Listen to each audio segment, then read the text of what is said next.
ये वीडियो पहले ही आ जाती है, बट मेरी तबीयत खराब हो गई थी जिसके वजह से लेट हो गई। खैर, पुष्पा दी रूल का फर्स्ट लिरिकल सॉन्ग आ गया है। सॉन्ग मुझे पर्सनली काफी अच्छा लगा, लेकिन इस लिरिकल सॉन्ग में काफी कुछ या कहे तो काफी चीजें पता चल जाती है पुष्पा टू दी रूल में क्या क्या होने वाला है। लिटरली गाइस, जब मैं इस सॉन्ग को ध्यान से देखा था तो मैं शॉक हो रहा था कि भाई कोई इतनी सारी डिटेल्स कोई डायरेक्टर कैसे एक सॉन्ग में दिखा सकता है। पहले इस लिरिकल सॉन्ग में आपको कुछ डिटेल आराम से देखने को मिल जाएगी और कुछ डिटेल आपको 0.25 की स्पीड से ही मालूम पड़ेगी। सो जब मैं सॉन्ग को 0.25 की स्पीड से देखा तो मुझे इसमें और भी हाइडन डिटेल्स देखने को मिले जिन्हें आपने मोस्ट प्रोबेबली मिस कर दिया होगा। एंड कोई भी डिटेल मिस नहीं करना चाहते हो तो वीडियो को लास्ट तक जरूर देखना। सो अब टाइम को वेस्ट ना करते हुए वीडियो को स्टार्ट करते हैं। सो पहला डिटेल में हमें पुष्पा दी राज में जाना होगा, जहाँ पुष्पा और भवर सिंह शेखावत की बातें आगे तक बढ़ जाती है। तब पुष्पा खून से लिपटा अपना हाथ पीछे दे मारता है और कहता है यह है मेरा ब्रांड, और यही पाम छाप ब्रांड सिंबल होने वाला है पुष्पा टू दी रूल में। इस ब्रांड सिंबल को हम पूरे सॉन्ग में देख सकते हैं, जैसे कि इस सीन में पुष्पा की शर्ट पर पाम सिंबल है एंड यहाँ पर भी हम पुष्पा की ब्रांड सिंबल देख सकते हैं। एंड इस सीन में गोल्डन कॉइन पर भी हम पुष्पा की ब्रांड सिंबल को देख सकते हैं।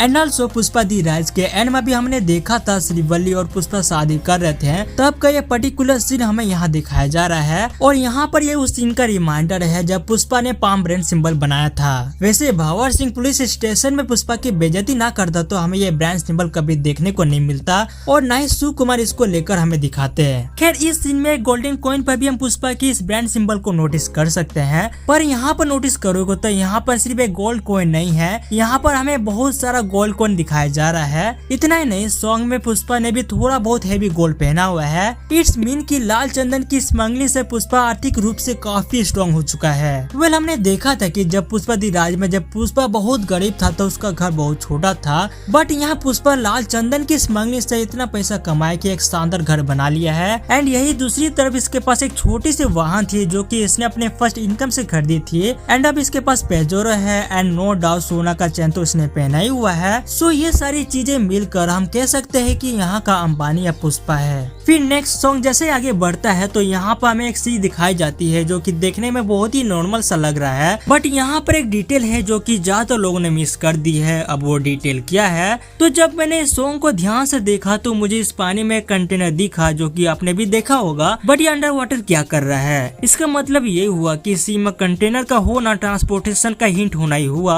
और ट्रांसपोर्टेशन सी से है तो यहाँ इंटरनेशनल टेस्ट होते होंगे या होते हैं, और कंटेनर में हो क्या सकता है? सिंपल सी बात है, लाल चंदन। हमने पार्ट 1 में देखा था सिंडिकेट लाल चंदन की लकड़ी को डायरेक्ट जापान में बेचता था जहाँ उसकी मोटी कमाई होती थी, और यह लाल चंदन एक ब्रोकर से दूसरे ब्रोकर के थ्रू जापान में पहुंचता था, जिसमें डीलिंग की हेरा फेरी बहुत ज्यादा होती थी। बट जब पुष्पा ने इस धंधे को पूरा टेक ओवर कर लिया तो उसकी जितनी भी डीलिंग होती थी लाल चंदन को लेकर वो डायरेक्ट होने लगी, यानी पुष्पा ने मीडिएटर को खत्म कर दिया। वेल, अब डायरेक्ट का मतलब किससे है वो आप समझ जाओ। अब माल को जापान भेजना बहुत ही रिस्की है, बहुत ही खतरे से भरा है, क्योंकि इस दौरान माल पकड़ा भी जा सकता है। और इसका सबसे बड़ा एग्जांपल हम इसके पार्ट 1 में देख चुके हैं। सिंडिकेट को टेक ओवर करने के बाद भवर सिंह जानता है कि पुष्पा लाल चंदन की स्मगलिंग करता है, तो इसीलिए समुद्र से ट्रांसपोर्टेशन पुष्पा के लिए आसान है माल को जापान भेजने के लिए। अब यहाँ पर हम मैप से देख सकते हैं कि शेषाचलम से कितना आसान है सी के थ्रू जापान में माल को भेजना। यहाँ से लोड करो, पोर्ट पे अपलोड करो, पे लोड करके एक्सपोर्ट करो।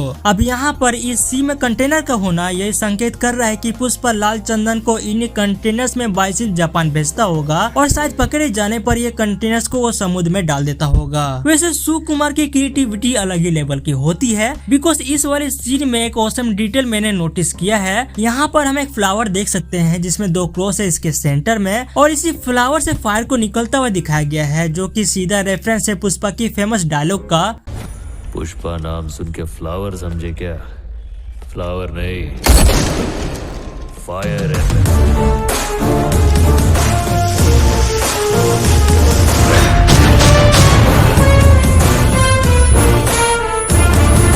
अब देखो इस डायलॉग की थीम को कैसे यूज किया गया है मूवी में। पुष्पा की कार पर हम यही सिंबल देख सकते हैं, पुष्पा के चेयर के थ्रोन पर भी यही सिंबल है, और यहाँ इस फ्लैग में भी सिंबल है। एंड ये सीधा हिंट देता है अब रूल पुष्पा का। एंड नो डाउट तभी पार्ट 2 का टाइटल का नाम रखा गया है पुष्पा 2 दी रूल। अब जो इम्पोर्टेंट डिटेल थी वो मैंने आपको दिखा दी, बट सॉन्ग के कुछ और भी डिटेल है जिसको आपको भी जानना चाहिए। तो यहाँ पर हम एक जंगल का सीन देख सकते हैं जिसमें बहुत सारे वॉच टावर्स हैं जिन पर एक मसाल जल रही है और मसाले लाल चंदन की है एंड ये साइन है कि पुष्पा के पास लाल चंदन का भंडार है। फिर नेक्स्ट डिटेल है, इस वाले सीन में हमें पुष्पा के चश्मे में एक रिफ्लेक्शन दिखता है जिसमें बहुत सारे लोग चीयर्स कर रहे हैं, यानी कि ये लोग पुष्पा के सपोर्टर है एंड यहाँ पर भी उसके घर के सामने यही लोग है। अब देखो पुष्पा के पास पावर और पैसा दोनों है एंड वो उनका यूज गरीबों की मदद करने में करता है। फिर अगली डिटेल कुछ खास तो नहीं है, पर फिर भी इस सीन में हम यहाँ पर पुष्पा हमें चाय के साथ दिख रहा है एंड वो बिस्किट भी खा रहा है, बट इसके बाद हम लास्ट में केशव को भी नोटिस कर सकते हैं जो कि पहले की तरह अभी भी पुष्पा के नीचे ही काम कर रहा है। सो ये थी पुष्पा के लिरिकल सॉन्ग में डिटेल्स जो कि मैंने आपको दिखाई। वैसे पुष्पा नेल पॉलिश क्यों लगाया हुआ है जो कि पूरे सॉन्ग में देखने को मिल रहा है एंड वो लड़कियों वाली हरकतें क्यों कर रहा है वो तो हमें मूवी में ही पता चल पाएगा। वेल मुझसे कोई भी डिटेल मिस हो गई हो या फिर तुम्हारे पास कोई भी डिटेल हो तो मुझे कमेंट में जरूर बताना एंड ये वीडियो थोड़ी सी भी पसंद आई हो तो इस वीडियो को लाइक कर देना, चैनल को सब्सक्राइब भी कर देना और हाँ अपने दोस्तों को भी शेयर कर देना, बिकॉज इस चैनल पर ऐसे वीडियोस आते रहते हैं। सो फिर मिलते हैं किसी एक और नई वीडियो में। बाय।